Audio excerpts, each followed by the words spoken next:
Hi and welcome, I am here today with ASUS ROG Phone 5 and I'll be showing you how you can create a folder on your home screen. So, let's say that we would like to create a folder which consists of Netflix and Facebook. In this case we just have to tap on Netflix and hold it to make it move, and then just hover over Facebook, wait for a while and then let go. As you can see, we have created a folder which has Facebook and Netflix inside of it.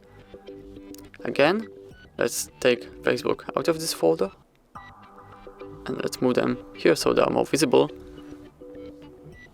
Move Facebook to the Netflix, let go, and that's how you create a folder on ASUS ROG Phone 5 on the home screen.